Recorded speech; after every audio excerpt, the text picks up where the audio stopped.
My 6-year-old stepdaughter and I were at a shelter when a black sedan pulled in.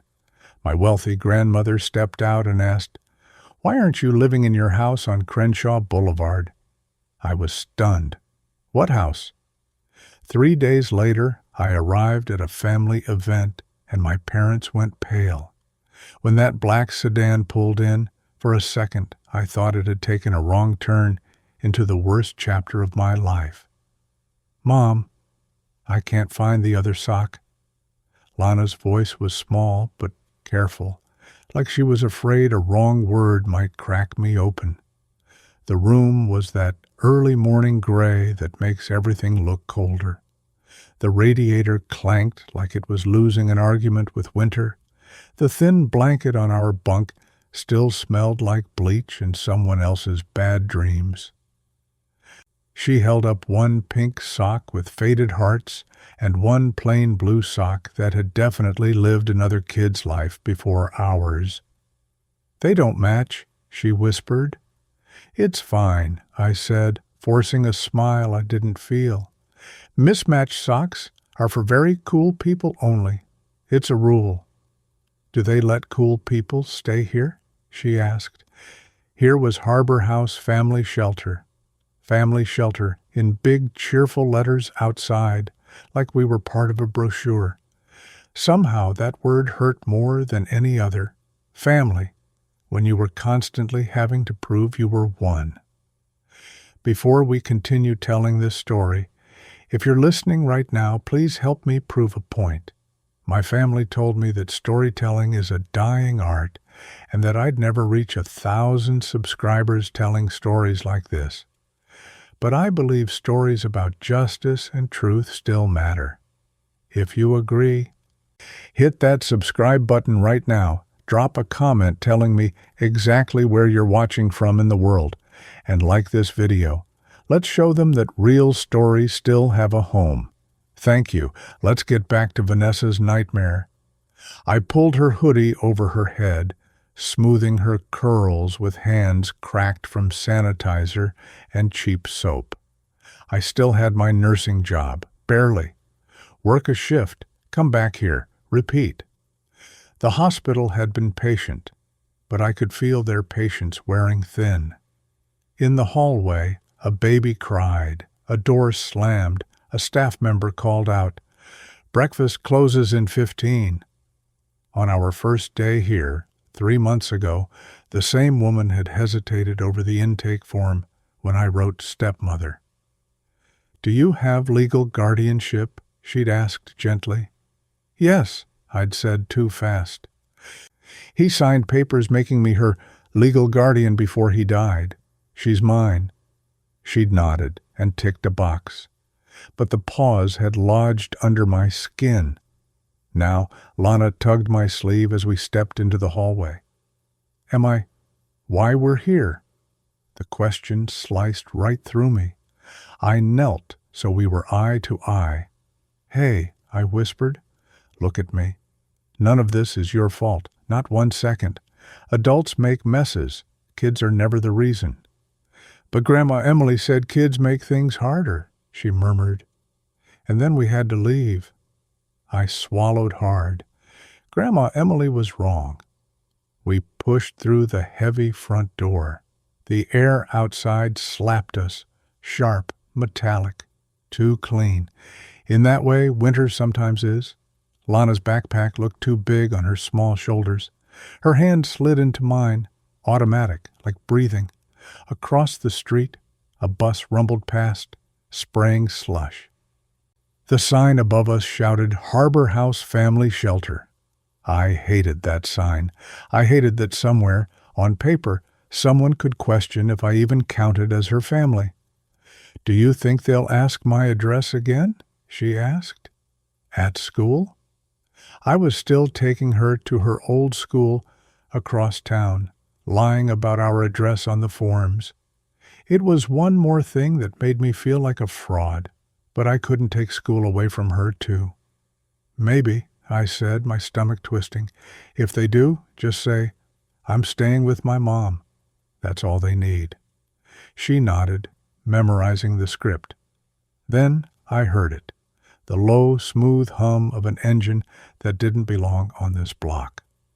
A black sedan glided up to the curb, so polished it reflected the cracked sidewalk like a joke. Cars like that didn't come to Harbor House. Minivans, beat-up hatchbacks, taxis that smelled like old fries, those belonged. This did not. The back door opened. Heels touched wet pavement first. The coat was dark, expensive, familiar before the face even appeared. Jacinta, my grandmother, the woman I hadn't seen since my partner's funeral. The woman Emily swore didn't want drama and was overseas, busy. Don't embarrass yourself by calling. She straightened, eyes moving from the sign above the door to Lana's backpack to my cracked hands. Something in her face flickered. Recognition, confusion, then something sharper. "Vanessa," she said. My throat went dry. "Hi, Grandma." Her gaze settled fully on me. "What are you doing here?" I opened my mouth. The lie tried to come first. "I'm fine. It's temporary. We're okay." But nothing made it past the lump in my throat. She looked at Lana again, then up at the sign. Then back at me. "Why?" she asked slowly, each word weighed. "Aren't you living in your house on Crenshaw Boulevard?" For a second, I honestly thought I'd misheard her. "My what?" "Your house," she repeated, "on Crenshaw Boulevard." I laughed a little, the ugly kind. "I don't have a house, Grandma." Lana's fingers tightened around mine. "Do we have a house?" she whispered, hope making her voice shake. I looked at her, and it felt like my chest caved in. "No, baby," I said softly. "We don't." Jacinta went very still. It was the stillness of someone fitting the final puzzle piece into place and not liking the picture. "Get in the car," she said. It wasn't a request. That black sedan changed everything. Every part of me wanted to refuse. Pride is heavy, especially when you're broke. But Lana's eyes flicked from me to the car, and she whispered, "It's warmer than outside, just for a little?" That decided it. "Okay," I said. Lana slid in first, into the middle seat like she was trying to hold us together by proximity, alone. I got in beside her. The door shut with that expensive thud that says no one has ever slammed it in anger. Jacinta didn't start the engine. She sat with her hands resting lightly on the wheel, eyes forward. "By tonight," she said calmly, "I'll know exactly what happened." My stomach flipped. "Grandma, I don't understand." "No," she answered, turning to look at me. "You don't, and that tells me everything." She paused, then added quietly, "I'd been calling your mother for weeks. She kept insisting you were fine, that you wanted space. 3 weeks ago, something felt wrong. I hired someone to find you. He tracked you down 2 days ago." My breath caught. "You were looking for me?" "Of course I was," she said like it was obvious. "You're my granddaughter. She is my great-granddaughter. Did you really think I'd forgotten you?" Tears burned behind my eyes, but I blinked them back. She tapped her phone, put it on speaker. "Good morning, Ms. Rivera," a brisk voice answered. "Connect me to the property manager for Crenshaw Boulevard," Jacinta said. "Now," another click. "This is Marlene with Crenshaw Properties." "This is Jacinta Rivera," my grandmother said. "I need information on the house I purchased for my granddaughter, placed under your management." Papers rustled. "Yes, ma'am. One moment. All right. I see the file." "Who signed for the keys?" Jacinta asked. A pause. "Keys were released to Emily Collins, listed as temporary family contact for the move-in logistics." My jaw clenched. Of course, Emily would volunteer to help. Of course, She'd position herself as the gatekeeper. And the current status of the property? Jacinta's voice had cooled. Occupied, the woman replied. We have an active rental agreement. Tenants moved in 5 months ago. 5 months. My brain did the math. Eviction, living in the car, intake at Harbor House. It lined up too neatly. And where are the rental payments deposited? Jacinta asked. Monthly deposits, $2,750, to an account ending in 7452, under the names Emily and Robert Collins. I felt like the air had been punched out of me. Email me the full file, Jacinta said. Lease, key log, listing history, payment schedule, today. Yes, ma'am. She ended the call. For a moment. The only sound was Lana's breathing and the car's low idle. Jacinta looked at me, eyes sharp, furious but controlled. They took what I gave you, she said quietly, and turned it into profit. If you're listening right now, help me prove something wrong. My mother said I wouldn't even reach 1,000 subscribers telling stories like this, but I believe stories like this deserve to be heard. Help me show her that these tales matter. Please subscribe to us, like, comment, and share. Let's keep breathing life into stories that were never meant to stay silent. Now, let's continue. 6 months earlier, my world had already been tilted. I just didn't know who was pushing. Back then, my life was a blur of hospital corridors. 12-hour shifts as a nursing assistant at St. Jude's, my sneakers worn thin, my back permanently sore from lifting other people's loved ones. I'd come home, peel off my badge, and remember that the person I wanted to tell about my day, the only person who had ever really seen me, was gone. Lana's father had died suddenly, one of those senseless, too fast endings that leave paperwork and silence behind. Years before, he'd insisted we make it official. Guardianship papers that named me as Lana's legal guardian if anything ever happened to him. At the time, it had felt dramatic. After the funeral, it felt like the only thin piece of paper standing between her and being taken away. I was suddenly a solo parent with no backup, no your turn when the crying wouldn't stop. Just me, exhaustion, and a little girl whose grief came in waves and questions. That was when Emily and Robert swooped in dressed as saviors. Come stay with us, Emily had said, voice soft, hand over mine. Just until you figure things out. You shouldn't be alone through all this. All this meant grief, bills, child care, nights I sat on the bathroom floor so Lana wouldn't hear me cry. It's temporary, Robert had added. Family supports family. Lana needs stability. It sounded like rescue. At first it almost was. My old bedroom became our room. Lana slept under posters of bands I'd loved at 16. I worked my shifts, brought home groceries, scrubbed every dish I could find, trying to earn our place. Then the concern sharpened. Are you sure you want to keep her? Emily asked one night over tea. You're young. You could start over. You're not obligated, you know. She's my daughter, I said, the word daughter catching but landing firm. It's different when they're not yours, she said lightly. Real mothers don't struggle this much. Later, when Lana spilled juice on the rug, Robert sighed. She's a lot, Ness. Maybe you're indulging her because of guilt. The comments got smaller and meaner.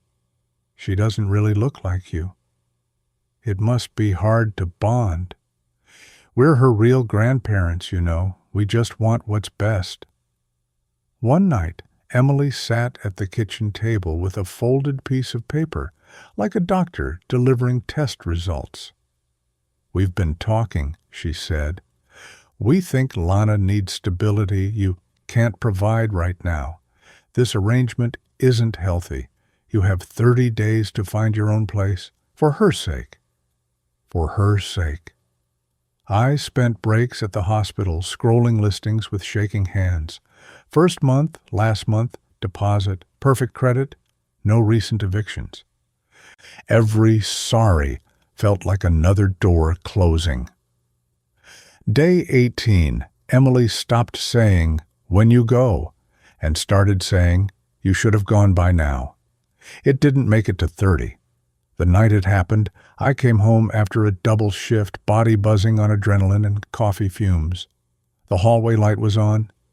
2 boxes sat outside the door, my handwriting on the sides. I knew. Still, I tried the knob. Locked. I knocked. No answer. I knocked again. Harder. The door cracked open. Emily slipped into the gap, blocking the apartment like I was a solicitor. "Keep your voice down," she hissed. "Neighbors." "Why are my things outside?" My voice shook so badly, the words barely held together. "We told you. Independence," Robert called from inside, not visible, like this was a business call he was tired of. "It hasn't been 30 days. Emily's face cooled a degree. "Plans change. Think about what's best for Lana." I looked past her. Lana was curled up by the shoe rack, jacket under her head like a pillow, clutching her stuffed rabbit. Shoes still on, positioned like a package ready for pickup. My legs almost gave out. "Where are we supposed to go?" I whispered. "Don't make a scene," Emily said, smile paper thin. "You don't want to look unstable." "Jacinta doesn't like drama. She's overseas anyway. Busy. Don't embarrass yourself calling her." There it was again. Jacinta as untouchable, uninterested, blood only, the kind of person who'd look at a stepchild and see a complication, not a grandchild. I stepped in just far enough to scoop Lana up. She made a sleepy sound, arms wrapping around my neck on instinct. As I backed out, Emily's hand was already on the door. It shut with a soft click that felt louder than a slam. In the car that night, streetlights streaking past like accusations, Lana woke halfway and whispered, "Did I do something wrong?" "No," I said, throat burning. "You did everything right. We're just having a sleepover adventure in the car." She didn't believe me. But she was 6. She let me lie. The next morning, in a cramped office at Harbor House that smelled like coffee and printer ink, a tired woman slid a form toward me. "Relationship to child?" I wrote. "Legal guardian, stepmother." Her eyes flicked up. "Do you have documents?" I handed over a copy of the guardianship papers. She scanned them, nodded, checked a box. "Okay," she said, "she's with you." That pause, that question, that box, those sat with me every day. They also sat with me in the diner, watching Jacinta set her phone between us like it was a loaded weapon. "I'm going to make a call," she said. "Listen, don't interrupt." Lana was next to me in the booth, swinging her legs, coloring a purple cat on the kids' menu with a broken crayon. The heater blasted warmth against my face so hard my eyes stung. Jacinta dialed. It rang twice. "Jacinta!" Emily's voice floated out, bright and sugary. "What a surprise. How are you? How's Europe?" "I'm back," Jacinta said evenly. "I was thinking about Vanessa. How is she?" There was the slightest pause, the liar's recalculation window. "Oh, she's doing great," Emily said easily. "She and Lana are settled in the house. You know how she is, Miss Independent. She wanted space to, figure out the whole stepmom thing. We didn't want to bother you. The whole stepmom thing. Like it was a hobby. Like I was trying on motherhood temporarily." Lana pressed the crayon so hard it snapped. She didn't understand the words, but she heard the tone. Jacinta's face didn't change. She loves the house on Crenshaw, then? She asked. Absolutely, Emily said. We're so proud of her. She's really stepping up. We always knew she'd do the right thing for Lana. Real family always does, right? I stared at the table so hard the wood grain blurred. That's good to hear, Jacinta replied, and she hung up. I blinked. She just lied to you, I said, voice barely there. That wasn't confusion, Jacinta answered calmly. She didn't hesitate. She knew exactly what she wanted me to believe. She turned to me fully. I arranged that house for you and Lana, explicitly, because you are my family. You, what? My brain shorted. After the funeral, she said quietly, I told Emily and Robert I wanted to buy a small house in your name. You were drowning. I didn't want you to worry about landlords on top of grief. They insisted you were too overwhelmed to manage details. They asked me to put them as temporary contacts with the property manager to handle the keys and move in. I trusted them. Her jaw tightened. They told me you were settled, that you wanted distance, that you didn't want me involved. Every time I asked, they said you were fine. So when she said you were overseas, I murmured. I was in Spain for 3 weeks, Jacinta said. Not 6 months, and even then I called. Your mother always said the same thing. She's thriving. Don't worry, she doesn't want to bother you. I felt heat rush to my face. All the nights I'd talked myself out of calling, hearing Emily's voice in my head. Don't embarrass yourself. She only cares about blood. Jacinta stepped away and made more calls. I heard fragments. Crenshaw file. Full history. Yes, temporary contact was Emily. Send everything today. When she returned, her face was set. You're not going back to that shelter tonight, she said. I've booked a hotel. After that, we deal with this. Fear flickered. What if people side with them? I asked. At the family dinner. What if they decide I'm ungrateful, that I'm causing drama? Then we'll know who matters, she said, and who doesn't. That night, in a hotel room that smelled like clean sheets and expensive soap, Lana bounced on the bed like a trampoline, laughing for the first time in days. I watched her, something unclenching in my chest. Jacinta stood at the window, city lights reflecting on the glass, phone in hand. I arranged this house, she said eventually, eyes still on the city, because I know what it means to choose to be a mother. You had my dad biologically, I said softly. You didn't choose that. She turned. Biology is an accident, she replied. Love is a choice. You chose Lana when you didn't have to. Your parents chose money when they didn't need to. I know which side I'm on. What happens now? I asked. Now, she said, sliding her phone away. Emily and Robert are hosting their precious family dinner, and we'll be there. 3 days after my grandmother found us at Harbor House, I walked into my parents' rented event space like I was stepping onto a stage I'd never auditioned for. In just 72 hours, my grandmother had done what most people couldn't do in months, gathered documents, coordinated lawyers, and prepared to dismantle my parents' lies in public. We'd arrived early on purpose, before any cousins or aunts or uncles could fill the space with perfume and gossip. Jacinta spoke to a staff member and had a small side room open next to the banquet hall. It was warm and quiet, with a couch, a low table, water bottles, and a tray of snacks. This is for Lana, she told the staffer. She doesn't need to be in the middle of this. Lana stepped cautiously inside. Do I get snacks? She asked seriously. Yes, Jacinta said. Good ones. A trusted assistant stayed with her. Lana waved at me with a cracker in her hand. I kissed her forehead. I'll be right next door, I said. If you need me, you knock. Okay, Mom, she said. She didn't look scared. That made me even more determined. Then Jacinta turned to me. You go in first. The banquet room smelled like catered food and polished wood.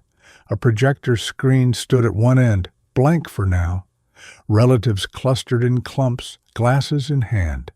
I stepped in alone. Conversations faltered, then resumed with forced brightness. A cousin glanced at me and whispered, I thought she gave up custody to her partner. Such a shame about the stepdaughter situation, the partner murmured back. Always messy. Emily saw me. Her smile appeared automatically, then glitched like a bad internet connection. Her eyes scanned my dress, posture, the fact that I didn't look broken. Robert noticed next. His laugh died mid-sentence. His shoulders stiffened. Nobody rushed over. Nobody asked, Where have you been? They watched me like I was a problem someone else should handle. I stayed near the edge of the room, letting the weight of my presence sink in. Then the air shifted. Jacinta walked in, calm, composed, with a man in a dark suit carrying a laptop bag and a thin folder. He moved with the quiet confidence of someone who knew his paperwork was bulletproof. Emily went bone pale, not surprised, pale, exposed pale. Robert straightened, trying to look wronged before anyone accused him of anything. Before we eat, Jacinta said pleasantly, I'd like to clear something up. Of course, Emily replied, voice too bright. Mom, But Jacinta had already nodded to the man beside her. He plugged his laptop into the projector. The screen lit up. Slide 1, Crenshaw Boulevard, property summary. A murmur rippled through the room. This house, Jacinta said, was arranged for my granddaughter, Vanessa, and my great-granddaughter, Lana. Next slide, key release log. Keys released to Emily Collins, May 2025. Not stepdaughter, she continued, her voice cutting clean through the room. Daughter, not temporary family, permanent family. Next slide. Rental listing, furnished home on Crenshaw, June 2025. Photos of light-filled rooms I'd never seen. Next slide. Lease agreement, tenants move in. Date, July 2025. And then, payment records, monthly rent, $2,150. Deposits to account ending, 7452. Account holders, Emily and Robert Collins. Silence fell like a curtain. Emily and Robert intercepted the keys to a home meant for a grieving woman and a traumatized child, Jacinta said. They rented it out and pocketed the rent while that woman worked 12-hour shifts and slept in her car. While that child learned to call a shelter our house now. Someone gasped. Another whispered, You have got to be kidding. Robert broke first. This is inappropriate, he snapped. This is a family event. Yes, Jacinta said calmly. That's why I'm doing it here. She's not even blood, he barked, pointing at me. You gave that house to someone who isn't even... She had every right to that house, Jacinta cut in, ice cold. Because I decided it belonged to her, not you. You do not get to define who my family is. Emily's tears finally came, real and messy. We had debts, she sobbed. You don't understand. We thought she'd eventually give Lana back to real family. You needed nothing that justified this, Jacinta said. You displaced a child for profit. The man in the suit stepped forward. Emily Collins, Robert Collins. He handed over 2 envelopes. These are legal documents regarding restitution and termination of any financial ties. Near the door, a process server in uniform, not police, but official witness, stood quietly. there to make sure the paperwork exchange was documented. Jacinta's voice didn't rise. "Starting now, you receive nothing from me. No more financial support, no loans, no inheritance. You exploited a mother and child for money. You are not welcome in my life or theirs." Emily turned to me, mascara streaking. "Vanessa, please, we're your parents. Blood is blood. Tell her to stop." Something inside me clicked into place. "You're right," I said quietly. "Blood is blood." I took a breath. "That's why Lana is my daughter, because I bled for her, through double shifts, through nights in the car, through every time you told me I wasn't enough. You didn't bleed for us. You just bled me dry." Emily's face crumpled. Robert looked away. I didn't feel triumphant. I felt lighter, like someone had finally taken a weight off my chest I didn't know how to name. I turned and walked out without looking back. 6 months later, home is a small house on Crenshaw Boulevard with a crooked mailbox and a front yard that refuses to grow grass evenly. The hallway outside that banquet room had felt too quiet after the pressure of the confrontation. I'd gone straight to the side door and opened it. Lana was on the floor, legs splayed, coloring book open, a half-eaten cracker in her hand. She looked up immediately. "Mom," she said. "Are we done?" "Yeah," I'd whispered, kneeling down. "We're done." She studied my face, scanning for storm clouds. "Can we go home now?" she asked. The word home didn't feel like a lie anymore. "Yes, baby," I said. "We can go home." Now you'd drive past our place and never guess the courtroom of ghosts it took to unlock that front door. Inside, our fridge is a gallery. Drawings of stick figures holding hands under comically large suns. One labeled me, one mom, one Grandma J. No one labeled Step, anything. Our backyard is mostly dirt and stubborn patches of green. But in the center is our garden, Lana's idea. "These yellow flowers are for Dad," she'd said, patting soil around a seedling. "These red ones are for us, because we're strong." Every morning, she walks to school with her backpack bouncing and her head high. She doesn't ask if she's too much trouble anymore. She asks if she can bring a friend home. Most evenings, I'm at the kitchen table with RN textbooks, highlighter in hand, notes spread out. Lana sits beside me, pencil smudges on her fingers. "Studying is hard," she groans. "Being a nurse is harder," I say. She taps her pencil on my arm. "Being a mom is the hardest." I smile. "It's also the best thing I've ever done." On Sundays, Jacinta shows up like clockwork with a bakery box and no pretense. "Where's my great-granddaughter?" she calls as she steps inside. Lana barrels into her, nearly knocking the box out of her hands. "Grandma Jacinta, taste this one. It's pink." Jacinta laughs and lets herself be pulled straight to the kitchen. She calls Lana my great-granddaughter, like it's the most obvious fact in the world. As for Emily and Robert, their consequences weren't cinematic explosions.